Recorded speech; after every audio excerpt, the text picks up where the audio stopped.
Chapter 11 NojPeten, k-in-k'äm-ik-ech. NojPeten, I love you. February 1697 AD. K-in-k'äm-ik-ech raised himself out of the water and tried not to look back at the city, at his home. He failed. The Spanish banner flew high over the highest temple, and K-in-k'äm-ik-ech could only turn his head away. The flag was only so clear because of the flames, and the music to greet its rise was screaming. "K-in-k'äm-ik-ech, come on!" he heard someone say. He kept moving forward, but he felt faint. It was hard to move his arm to run. Looking down, he saw he was bleeding. He'd been hit by something? A bullet? He wasn't sure. He could only keep on moving, trying to get as far away from the Spanish as he could. His vision was blurring. How had this happened today of all days? The last free kingdom had fallen to the Spanish, and he had been there to see it crumble. His friend, Kij, had been killed, shot right through the heart. K-in-k'äm-ik-ech had had to make a choice. Try to avenge his friend and die from the next Spaniard or one of their Mayan allies, or run. He saw his friend sputtering up blood on the ground, and he ran for the water. Most of the city did. They had fled. There was no one to come to their aid anymore, no one to fight with them. There had only been NojPeten, the last great city. Not even a great city, if he was being honest. It wasn't that big. But it had been home, it had been theirs. What would have happened if they had all banded together to fight the Spanish? He pushed the thought out of his mind. It was not only too late, it was impossible. There were simply too many peoples, too many nations. And the Itza were just one of many who all had their own grudges and desires. He felt hopeless and his strength gave out. He collapsed under the ground, becoming deeply aware of how much blood he'd lost. "Hey," a voice said. "Oh man, you are not in good shape. Don't worry, I got some stuff for that." He felt something slap onto his arm where the bullet wound was, and his vision began to clear up. "You're still missing a lot of blood, but that boost of adrenaline should kick you up now that your wound's being stitched up." What he was talking about? No one was sealing his wound. There was just a weird blue blob on it. The owner of the voice slipped an arm under his shoulder and lifted him up. "I'm sorry I couldn't come earlier. I can't say we didn't debate it, but in the end there was just no way we could predict where the timeline would go if we shifted it. Too risky, so we'll have to pull off our plans somewhere else in this universe. Probably the 2400s. God, sorry, this literally cannot make any sense to you. I just thought you deserved to know." K-in-k'äm-ik-ech turned his head to look at the man supporting him. He was wearing a strange gray garment, one he'd never seen before, that covered his torso and arms, with an opening in the front that had some sort of metal teeth lining on it on either side. It also had a hood with the crest of the sun right on the man's forehead at the peak of the hood. "Who are you?" Just call me Vice, for now." That was a weird name. The man's skin was even paler than the Spaniard's, so maybe he was one of their kind? Was this a trap? "I can't stay for much longer, K-in-k'äm-ik-ech," the man said as he tried to set him down on a log. K-in-k'äm-ik got a glimpse of his back and saw that the sun was part of a pattern where it changed in phases down to the hood and spine till it became a moon. "But I want you to remember NojPeten. I want you to tell your children about it and your children's children. A new dawn is coming. You're just about 800 years off. You should have died here. That's about all I can change without getting noticed. You're welcome." The man handed him a medallion, shaped like half a sun and half a moon. He turned it in his hand. It felt warm on the sun part and cold on the moon part. That was impossible. He looked up to ask the man a question, but he was gone. "K-in-k'äm-ik-ech!" he heard Songbird yell. She ran towards him, tears streaking down her face. "They said you were dead, that you were shot." She embraced him. He hadn't realized she was that worried about him. Cautiously, he returned the embrace. "We need to keep moving," she said at last, and helped him up. They moved through the forest, through the night, till the sun peeked over her horizon. There was a new dawn, and though he wouldn't live to see it to fruition, he'd lay the foundation. July 2495 AD.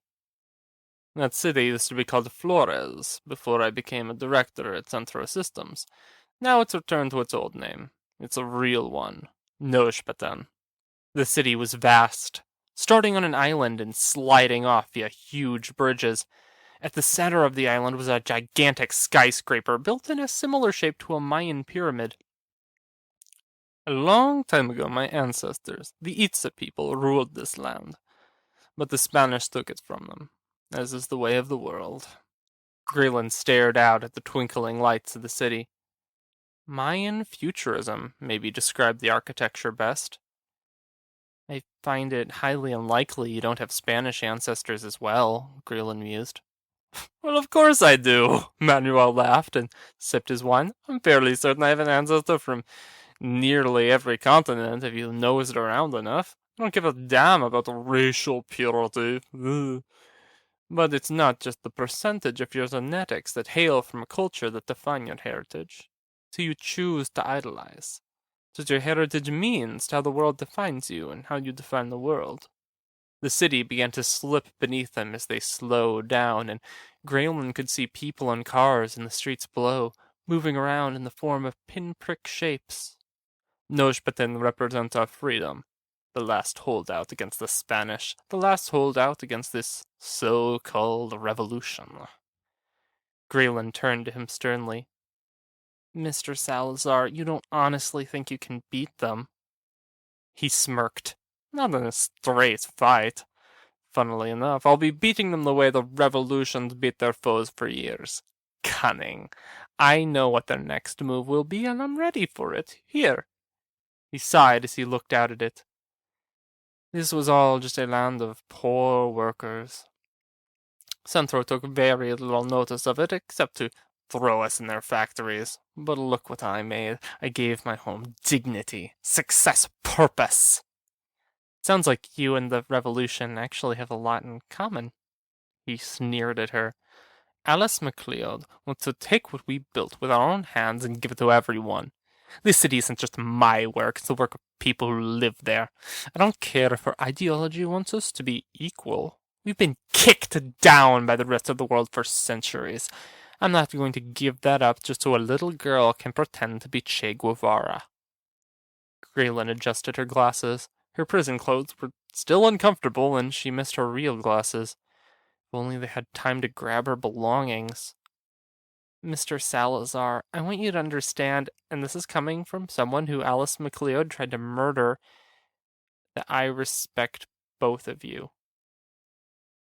He lowered his wine glass and set it down gently, as the view from the window showed they were almost on the landing pad. Both of us. Curious. I think if the two of you could talk instead of fight each other, you might be able to come to some sort of arrangement. I don't think you're as different as you both think you are.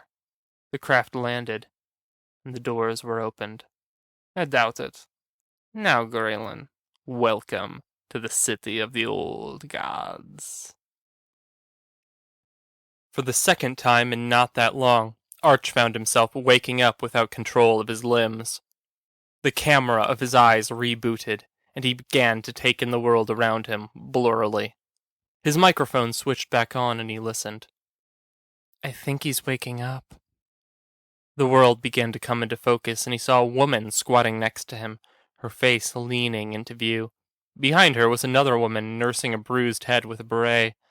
Chantel, Jack, and the man with lots of stubble who'd captured him in the first place. The gang's all here. Welcome back. We thought we might have lost you. Arch tried to sit up, but found his motors were still rebooting. That energy wave affected you hard. Your heart technically stopped.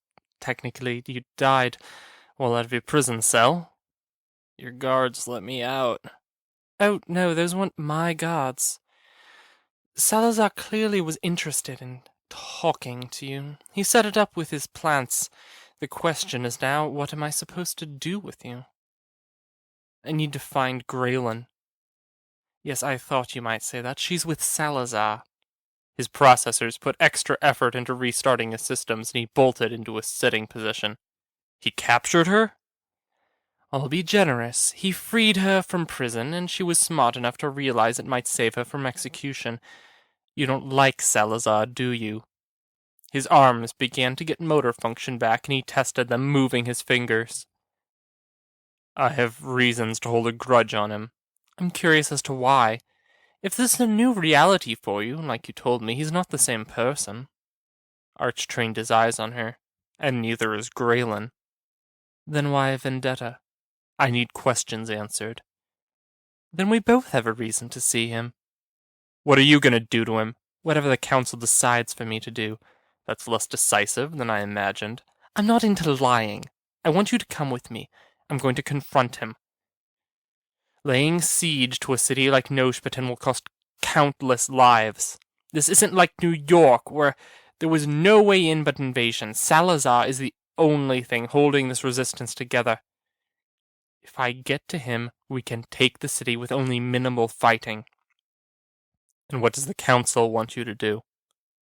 She stared at him, her mouth very nearly forming words. Chess Mistress Hex, a.k.a. Ariadne Moore, a.k.a. Lisa. Oh, she called herself by too many names to list. You get the picture. Leaned back in a plush chair on her starship. It was still a long flight to Alexandria, the Index headquarters. She closed the viewports with a grimace of disgust. She didn't want to see Earth even as a tiny dot. That didn't mean she didn't have a plan to take advantage of the situation, but she struggled to think of something half so frustrating as losing the entire planet Earth to revolutionary communists. At least she'd bought out some of their leadership. Too many of them were true believers for it to be a pure victory, but she'd shored up some decent support. All would not be lost. Alexis, please give me a report on important events I've missed.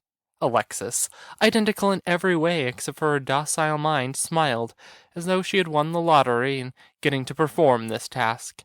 Yes, Mistress Hex, the World Revolutionary Council has nearly secured the whole planet. The only real holdout is NojPeten City, where Manuel Salazar has fled to, along with Graelyn Scythes, to make a last stand against the WRC. Hex sat to attention so quickly her sunglasses went askew. Did you say Manuel Salazar is still alive? Yes, mistress. His escape plan went into effect before your agent could perform the assassination. Hex stowed her sunglasses in her bag. Her face was placid, but something about her suggested she was preparing to tear out someone's jugular. Alexis, order that agent to move immediately to NojPeten. Of course, mistress. Also, your puppets on the WRC have informed us that they're going to be voting on a plan to take care of the situation. What should I have them do? Order them to... She trailed off in thought, and saw the solar system laid out like a chessboard. She needed to kill a power piece. A piece that knew things about her she wouldn't like anyone to know now that the old rulebook had been thrown out. But wouldn't the best way to kill the piece to let another player play the match? To take that player off the board as well, if they could? Order Alice MacLeod to make the assassination. She is the Songbird of liberation. How fitting for her to make the final blow of their revolution. And what a pity if she didn't come out of the assignment alive. Have my agent standing by in case she fails. Of course, mistress. Oh, and Alexis, bring me a bottle of the 2227 vintage. This has been a long week. Long Knife Lazarus was the best killer in the universe, in his own opinion. It was easy to think that when he'd killed all of his targets he'd gotten in the same room as and was still breathing. Working for the Index was easy money. Go to exotic places, kill people, go home, get paid. He drank his margarita with a relish and waited for his contact. Lazarus, chrome teeth slid into the seat at the table across from him. She wore a bright yellow sundress with moving images of a dancing cartoon mouse on it. Instead of eyes, she had a semi-oval band over her eye sockets he knew saw better than eyes ever could. Her hair was perfect. Her shoes were cute but practical. Her nails were pristine. She had a small matching handbag and teeth made of metal that could rip a man's throat out. He knew her reputation very well. She looked 23, but she was far older than that now. She'd had more biological modifications than anyone he'd ever met, and he knew she could kill a room full of normal people. Chrome teeth. I didn't realize you were still on Earth. There's a lot of shit to fix up. This planet's been turned so upside down, its head is red and its toes are blue. How's the alcohol? Cheap and strong. Perfect. She ordered something intense. He knew her modified liver would make it the equivalent of drinking water for her. So then, I know you're here on a kill job, and I'm here to facilitate it now that the original plan fell through. That's right. Who's the mark?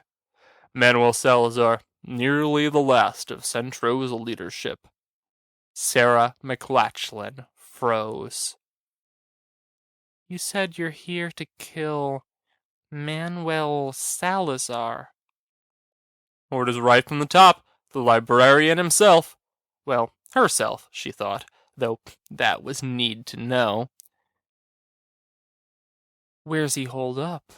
Lazarus pulled out a holo projector and showed the layout of the main period of NojPeten. NojPeten, his private city. It's basically a fortress, so gunning our way in won't work. It'll have to be an infiltration job. She nodded. Any ideas before I chime in? He expanded an area of the pyramid to show the base. I think the best way would be via the direct exterior. There are cleaning robots that move along the outside in a strict schedule. I found when one moves from the base to the crown during the movement, if I wear a camouflage cloak, it should be fairly simple. It's a security flaw that really wouldn't have come up in peacetime. Chrome Teeth smiled. It's a good plan. He smiled back. I'll take it. Her hand bolted forward like a bullet and grabbed Lazarus by the hair, slamming his head into the table. He moved to draw a gun, but he felt something jab into his neck. Shh. You'll be okay. You'll just be awful sleepy for a bit. You had so much to drink and your mission has been cancelled. She paid the tab and slid out of the booth, carrying him like she'd passed out. She'd tie him up and lock him in a hotel room, disable any of his biomods that were built-in weapons, and get to work. Sarah remembered her bones withering to mush, and the pain that could only be wiped away by enough drugs to numb her to the point of sensory deprivation. And she remembered Dr. Salazar. The WRC ordered me to kill Salazar, Alice finished. I thought they were about trials now, Arch asked. They changed their minds. That doesn't sound like this is a normal decision. It's not, but you're doing it.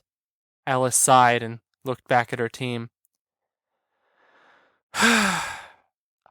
Arch, how important is your freedom to you? He thought a moment. Nearly the most important, second to the freedom of my... He struggled for a word. Family, friends, people. Then we understand each other. Arch, I'm not going to come out of this mission alive if I succeed. Jack looked horrified. Alice, you can't do this. Your life is worth more than the lives of the innocent people in this city. No, it's not, Jack. I never thought I'd make it out of this war alive. I've been proven right. But you, Arch, you can help me get in there alive, rescue your friend, and ask your questions. How will I get out with her? You're a walking army. I'm sure you'll figure something out. I'm surprised you trust me with this. She gave a sliver of a smile for the first time in their conversation. Do you know why we didn't cuff you, Arch? It's not because we couldn't control you. If we wanted to, we could have knocked out your electronic systems. You're not invulnerable. I let you loose because from the moment you decided to negotiate with my soldiers instead of killing them, that your appearance was not the sum of your character. You're not a walking weapon. You're a person who wants to protect a friend, who doesn't want to fight even though you'd be the best at it, who doesn't like hurting people. I let you wander loose, and you trusted me to hold to my word in not killing you and your friend, and you never once tried to break out. Arch rose to his feet and dusted himself off. Okay, I'm in. I'll help, but on one extra condition. Name it. I get one of those hats. He pointed at Shona's beret. Done. Graelyn had fallen asleep nearly as soon as she'd been shown to her bed. She had no idea how long she slept, but she awoke to a full breakfast at her bedside and a view from the high pyramid down across the city through her window. After she ate, there was a knock on her door, and a young girl, maybe 11 years old. The resemblance between her and Salazar was uncanny. Miss Scythes, good morning. My grandfather asked me to look in on you. Thank you. I'm feeling much better this morning. Would you like to change into something other than your prison garb? Graelyn looked down at her ill-fitting clothes. Utterly. The shower and toilet are in the door right there, she pointed. I'll go get some clothes for you while you shower. Given a chance to shower and change, she threw herself into the task with a fervor, and after she spent plenty of time scrubbing the grime and blood out of her hair and skin, found herself with plenty of options for what to wear, as the granddaughter wheeled in an entire rack of clothes sized for her perfectly. In the end, she decided on a spun white dress with a black jacket cut so that its hem was only midway down the back, as well as some matching sneakers. Since she was having to run through places in peril, she decided she should abandon flats for the time being. When in NojPeten do like the Itza, she figured, so she reluctantly agreed to let Salazar's granddaughter braid her hair. She went at it gleefully, her fingers working dexterously and only occasionally causing Graelyn to wince when she pulled too hard. How does it look? She asked Graelyn. It looks good, Lizette. It really did. Her hair looked fantastic. She wouldn't take the time to do this herself, but the new look made her feel refreshed after all the horror. She was finally stopped in one place, and the immeasurable weight of the last few days began to set in on her. She managed to end up in an alternate reality, watch herself die, get tossed between two skyscrapers, meet a woman who thought a city burning was nothing to get worked up about, lose the only person she knew from her own reality, who she barely knew anyways, find out the other her had performed experiments on a living and unwilling person in her free time, get captured, went to jail, get broken out of jail, and then get flown to the prefecture of Guatemala. Your hair feels funny, Lizette said, snapping her out of her thoughts. Excuse me? I mean, it doesn't feel like your hair. Graelyn touched her hair. It felt the same, if cleaner. It's not artificial or anything. I can't really explain it, Lizette said. Right. Well, how do you like living in NojPeten? It's really nice. People really respect grandfather here. There are a lot of parades and parties throughout the year, too. Graelyn smiled. That must be nice. Where are you from? Moscow. It's colder there. A lot colder. It's a very different sort of city. I still love it in its own way. I never really felt at home there, though. Do you have siblings? Oh, yeah, I have an older brother and two older sisters. We weren't a very close family, though. So you're the youngest. Graelyn paused and pursed her lips. Sort of. 'Cause I'm the youngest, too, Lizette said excitedly and held Graelyn's hand.